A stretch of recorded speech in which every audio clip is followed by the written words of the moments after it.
it's Nicole, and today, in honor of NaNoWriMo happening this month, fellow booktuber and author-tuber Ben Sanders and I are doing a interview collaboration, which has been amazing.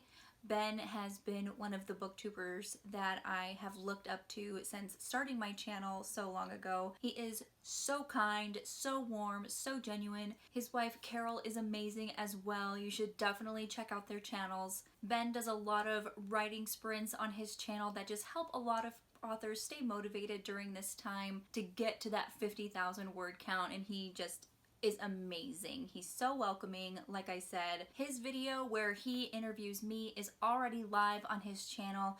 I will link it in the description box below, as well as his channel and also his wife Carol's channel as well. So before we get into the questions, I'm just gonna let Ben do his intro here. What's going on, BookTube and AuthorTube? Ben Sanders here, and thank you to Nicole for hosting this little interview on her channel. It's been an absolute blast being able to sit and kind of marinate over these questions, and I'm excited to kind of jump into things and share them with you. Thank you so much for allowing me to interview you, Ben. I really tried with these questions. Your questions to me were just amazing, and I tried to give you some interesting questions as well. I hope I succeeded. So we're just gonna start on with question 1. You've mentioned in a lot of writing sprints how you have participated in NaNoWriMo many times before, but this is your first time when you have a full-time job in the mix as well. So my question is, how do you balance that, having a full-time job and also finding time for writing? So when it comes to balancing full-time work and actually getting writing done, I am in a little bit of an interesting and kind of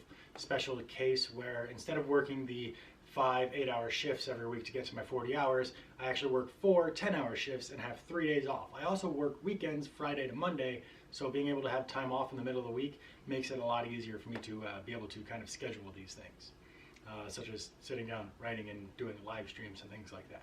My second question for you is, do you have any funny or weird writing quirks or habits that you might have when you actually sit down and try to get some words on the page? So funny or weird writing habits. I guess the weird thing that I guess that I do would be playing a little game of I Spy when I don't really know how to get the scene moving. I'll jump on Twitter or send someone a text like, hey, name an object or a thing, or just like food or something like that.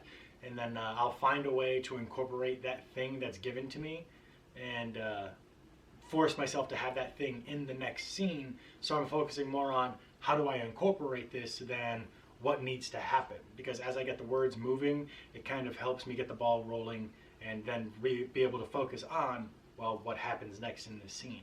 That, or also like, you know, staying up till 3 a.m. and drinking a gallon of coffee, but that's pretty standard, I guess.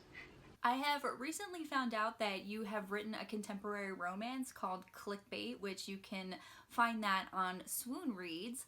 And so my third question is, how did writing a romance compare to writing another genre? So writing romance in comparison to writing just about anything else wasn't that different. I still had to deal with the standard interesting main plot to make sure things move forward. I still had to deal with the making sure that each character was their own distinct individual and be able to kind of show different arcs over spans of time and how the stories would weave together. But I think that the biggest thing that was different for me is because that was also a contemporary, so I wasn't able to include any of the fantastical elements that I normally do with my writing, so making it 100% grounded in real world was a bit of a new challenge for me, I guess. And being a part of a couple of your live writing sprints that you host a number of times on your channel, I'm very interested in your current work in progress. So my fourth question really isn't a question, it's just, how about you give me an elevator pitch for your current whip? All right, so let me ask you a quick question. What do you think about the idea of magic being so powerful it could actually make somebody go insane? Pretty interesting. Fair enough, not that bad, but what about once they do go insane, that there is an actual insane method of handling it? If you have heard of the lobotomy, let's take that to a 100 times extreme, and then take these people that have had this horrible thing happen to them and use them as a power source for an entire civilization. That is the setting for The Hunter in the Arcane, and our two main characters, Temis and Eliza, need to handle their own graduation into this kind of situation and their own personal problems, such as their families falling apart in an almost literal sense, at the same time as trying to fix this broken system. That is an amazing elevator pitch. It sounds incredible. No matter what kind of writer you are, whether you're a planner or a pantser, the dreaded writer's block always seems to hit us when we least expect it or when it's the least convenient. So my fifth question here is, how do you get yourself out of a writing slump? When it comes to writing slumps, I have two ways of handling it, and I do one and then the other if need be. First and foremost, I sit down and I keep writing. I force myself to get through words, even if it feels like I'm beating myself up for it, because of the fact that writer's block isn't 100% a thing in my mind. It's possible to get stuck, but you can absolutely work through it. You can sit down and force yourself to write a word a minute at that painstakingly slow pace, but you'll eventually get through and figure out the next bit that you need. However, brute force doesn't always work, and I will fully admit that. So, in the case that sitting there and beating my head against the keyboard doesn't work, I will do anything else. I'll play some video games, I'll read a book, I'll go out and get a cup of coffee with Carol or something like that. So just to get my mind off of the project for a little bit, and then when I do eventually sit back down and try and go back to brute forcing my way through this problem, I'll come back a little bit more fresh and focused on the problem at hand.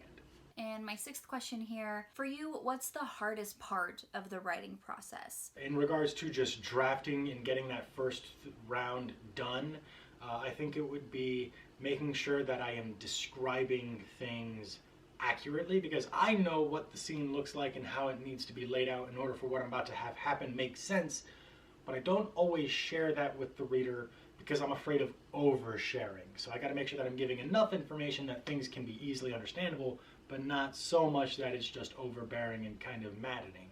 But if we're talking about the entire process overall, including revisions, edits, and things like that, I guess it's giving myself enough time to let the project breathe, because I have finished a project, gone to sleep, woken up the next day, and immediately started with a red pen. It's a bad idea because I still have it all in my head. If I'm reading through it, I'm going to automatically fix things in my head if it's a typo or a misspace or something like that, because I know what it's supposed to look like. I got to give myself a break so I can look for those errors. So, being the amazing author that you are, you already have some works that are published. Now that it's all said and done and out there, my seventh question is, if you can change anything from any of your works in progress or your previous work, what would it be and why? So changing things with a work in progress, I feel like that's a kind of open-ended question, because I mean, technically I do have that ability to do so, but when it comes to The Hunter and the Arcane, I've been working on this for a long time. So if I could change anything, I guess it would be that when I was drafting this the very first time, it was on an old computer, and while I was in the middle of drafting, before I started using Google Docs, that computer died. The hard drive just hit the floor in a metaphorical sense. And I had about 45,000 words written, and that was just gone. So I guess my ability to back up files and things would be what I would change then, so I could actually, maintain that earlier draft. Again, being a part of a few of your live write-ins, I have heard mention of an infamous drunk cartwheel that I would love to see reenacted. So my final question, can you please do a cartwheel? Please, please. I'm sorry, I don't know if I'm allowed to do a cartwheel, because those are technically reserved for me doing a drunk stream.